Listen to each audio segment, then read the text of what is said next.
Dear student, আজকে আমি টেন্সের দ্বিতীয় ক্লাসে তোমাদের বলছিলাম যে দ্বিতীয় ক্লাস, তৃতীয় ক্লাস, চতুর্থ ক্লাস, পঞ্চম ক্লাস, ষষ্ঠ ক্লাস, এভাবে 13 ক্লাস পর্যন্ত আলোচনা করবো। আজকে দ্বিতীয় ক্লাসে প্রেজেন্ট ইনডিফিনিট টেন্স নিয়ে আলোচনা করব।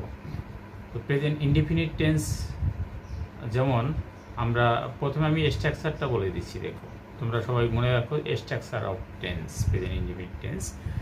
সাবজেক্ট, প্রথমে আমাদের একটা সাবজেক্ট বসাতে হবে, তারপরে ভার্বের প্রেজেন্ট ফর্ম। যেমন আমি একটা এক্সাম্পল দিই, হি প্লেস ফুটবল।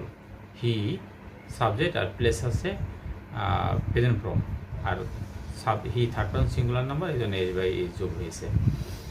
এভাবে সাবজেক্টের সাথে ভার্বের ম্যাচিং এবং সাবজেক্টের পরে ভার্বের একটা প্রেজেন্ট ফর্ম, তারপরে বাকি অংশ।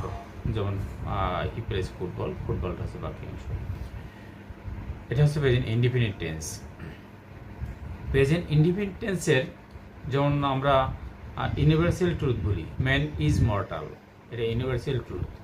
যত ইউনিভার্সাল ট্রুথ আছে সবই প্রেজেন্ট ইনডিফিনিট টেন্স হবে।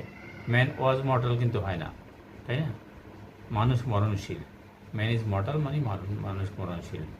এরপরে যত প্রবাদ আছে, যেমন আমি যদি বলি where there is a will there is a way, is a will there is a way, এখানে কিন্তু ওয়াজ হবে না। তাহলে যত প্রবাদ, যত ইউনিভার্সাল ট্রুথ সবই প্রেজেন্ট ইনডিফিনিট টেন্সে হবে। আশা করি তোমরা বুঝতে পেরেছো এবং মনে রাখবে যে যত প্রবাদ তুমি শিখবে সবই প্রেজেন্ট ইনডিফিনিট টেন্স, এবং যত ইউনিভার্সাল ট্রুথ শিখবে সবই প্রেজেন্ট ইনডিফিনিট টেন্স। ওকে, আশা করি প্রেজেন্ট ইনডিফিনিট টেন্স তোমরা বুঝতে পেরেছো।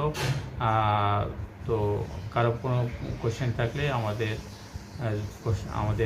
স্ক্রিনে দেওয়া নাম্বারটিতে যোগাযোগ করো, ইনশাল্লাহ আমি ডিটেলস বুঝিয়ে দেবো। ধন্যবাদ সবাইকে।